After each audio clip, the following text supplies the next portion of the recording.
मित्रांनो, अहिल्यानगर जिल्ह्यामध्ये श्रीगोंदा तालुक्यातली मयुरी दांडगे हिचं लग्न अहिल्यानगर मधल्याच कर्जत तालुक्यातल्या सागर कदम याच्याबरोबर ठरतं।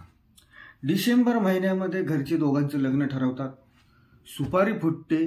12 मार्च ही लग्नाची तारीख पक्की होती। मयुरी ही 20 वर्षाची आणि MPSCचं प्रिपरेशन करते। सागर कदम हा 24 वर्षाचा असून त्यांनी हॉटेल मॅनेजमेंटचा कोर्स केला आणि चांगल्या हॉटेलमध्ये तो कुकचा जॉब करतो। सर्व काही सुरळीत। 12 मार्चला लग्नाच्या आधी प्री वेडिंग शूट होतं। अशातच नवीन नवरा नवरी पिक्चर बघायचं नियोजन करतात। 27 फेब्रुवारीला पिक्चर बघायचं ठरतं। ठरल्याप्रमाणे नवीन जोडपं हे पिक्चर बघायला जातं। पिक्चर संपल्यानंतर सागर मयुरीला तिच्या घरी सोडतो। मयुरीच्या घरून परत जात असताना सागरवरती रस्त्यामध्ये हल्ला होतो। एका 4 चाकी गाडीमधून 5 हल्लेखोर सागरला बेदम मारहाण करतात। या मारहाणीमध्ये सागरचा पाय फ्रॅक्चर होतो। सागर बेशुद्ध होतो। त्यानंतर पोलीस केस होते। सागर शुद्धीवरती आल्याच्या नंतर सागर रिकव्हर झाल्याच्या नंतर पोलीस या घटनेचा तपास करायला सुरू करतात। सागरला मारहाण करणारी लोक एका 4 चाकी गाडीतून आली होती। त्यानंतर पोलीस सागरला मारहाण झाल्याच्या आजूबाजूच्या भागामध्ये CCTV फुटेज तपासायला चालू करतात। अशात पोलिसांना एक सस्पेक्ट गाडी सापडते। पोलिसांना जे हल्लेखोर सागरवरती ज्या 5 लोकांनी हल्ला केला होता ते ज्या गाडीमध्ये आले होते तशीच ही गाडी होती। पोलीस त्या गाडीचा आणखी तपास करतात। त्यानंतर त्या गाडीच्या संबंधित सर्व CCTV फुटेज हे पोलीस सागर कदमला दाखवतात। ते CCTV फुटेज सागर कदमला दाखवल्याच्या नंतर त्या एका गाडीमध्ये सागर कदम हा एका व्यक्तीला ओळखतो। तो व्यक्ती असतो सागरची होणारी बायको मयुरी दांडगे हिचा चुलत भाऊ आदित्य। सागरने पोलिसांना आदित्यबद्दल माहिती दिल्याच्या नंतर पोलीस चकित होतात की सागरला जी मारहाण झालेली आहे त्या मारहाण करणाऱ्यांमध्ये हा आदित्य दांडगे काय करतोय। त्यानंतर स्थानिक पोलीस या आदित्यला चौकशीसाठी ताब्यात घेतात। आदित्यला चौकशीसाठी ताब्यात घेतल्याच्या नंतर सुरुवातीला आदित्य हा पोलिसांना पाहिजे तसा प्रतिसाद देत नाही। त्यानंतर पोलीस त्याला आपला पोलिसी खाक्या दाखवतात।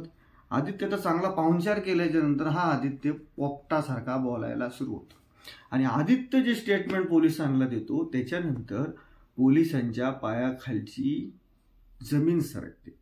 कारण हे जे प्रकरण सुरुवातीला पोलिसांना जे मारहाणीचं वाटत होतं ते प्रकरण मारहाणीचं नसून ते प्रकरण होतं सुपारी देऊन हत्या घडवण्याचं, म्हणजे अटेम्प्ट टू मर्डरचं। मित्रांनो, आदित्य दांडगे हा सागरची जी होणारी बायको होती मयुरीचा चुलत भाऊ असतो आणि ह्या आदित्य आणि त्याच्या साथीदारांना ह्या मयुरीकडून सागरला संपवण्यासाठी तब्बल 1,20,000ची सुपारी देण्यात येते। सागरला आदित्य डांगेला अटक केल्याच्या नंतर ही जी मयुरी असते ही मयुरी फरार आहे आणि ही अजून सुद्धा मयुरी फरार आहे। मित्रांनो, या प्रकरणामध्ये खोलवर गेल्याच्या नंतर पोलिसांचं असं लक्षात येतं की ही जी मयुरी होती या मयुरीला सागर बरोबर लग्न करायचं नव्हतं।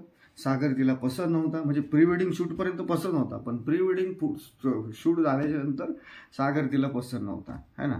पसंत जर नव्हता तर घरच्यांना सांगायचं, सागरला कळवायचं, पण हेच ठेवलं बाजूला तर त्या मयुरीने या सागरपासून सुटका मिळवण्यासाठी चक्क त्याची 1,20,000ची सुपारी दिली। आणि ही सुपारी कोणासाठी दिली की मयुरीच्याच गावामध्ये राहणारा एक 40 वर्षाचा व्यक्ती होता ज्याचं गॅरेज होतं आणि त्याचंही लग्न झालं तर त्याला 8 वर्षाचा मुलगा पण होता।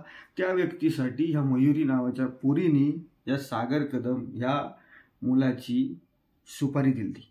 पण मारणाऱ्या लोकांना खून करण्यासाठी सांगितलं होतं, पण मारणाऱ्या लोकांमधली माणुसकी जागी झाली आणि त्यांनी त्या सागरला जीवेने मारता अर्धमेल्या अवस्थेमध्ये तिथं सोडून दिलं। मित्रांनो, ही घटना घडलेली आहे महाराष्ट्रामधल्या आपल्या अहिल्यानगर जिल्ह्यामध्ये। मित्रांनो, या गोष्टीचं एक गोष्ट गंभीर असं आहे की त्या मुलीला जर त्याच्याबरोबर लग्न करायचं नव्हतं तर ती तिच्या घरच्यांबरोबर बोलू शकत होती, त्या मुलाबरोबर बोलू शकत होते, है ना। बऱ्याच गोष्टी तिला करता आल्या असत्या, पण तिने गोष्ट कुठली निवडली की त्याची सुपारी देण्याचं। म्हणजे आजकाल या समाजामध्ये अशा पद्धतीच्या विचित्र घटना घडत आहेत की काही दिवसांपूर्वी एक बायको आपल्या नवऱ्याला मारून ट्रममध्ये काय टाकते, एक नवरा आपल्या बायकोला मारून एका सुटकेसमध्ये काय हे करतो, एक बायको आपल्या नवऱ्याला कॉफीमध्ये विष मिसळून काय देते, आणि एक की ज्यांचं लग्न ठरलंय, ज्यांची फक्त सुपारी फुटलेली आहे, 22 मार्चला लग्न आहे, आणि लग्नाच्या 15 दिवस आधी ही जी नवरी असते, जी ब्राईड असते, ती होणाऱ्या नवऱ्याची चक्क सुपारी देऊन टाकते त्याच्यापासून सुटका मिळवण्यासाठी. म्हणजे कुठं चाललाय आपला समाज. आणि ह्या विचित्र घटना गेल्या काही दिवसांमध्ये मित्रांनो महाराष्ट्रामध्ये नाही तर संबंध देशभरामध्ये वाढले आहे. आणि ही जी घटना आहे, ही जी अहिल्यानगर जिल्ह्यामध्ये घटना झालेली, हिची चर्चा संबंध देशभरामध्ये झालेली. देशातल्या म्हणजे प्रख्यात जे मोठे मोठे मीडिया आउटलेट आहे यांनी ही बातमी कव्हर केलेली.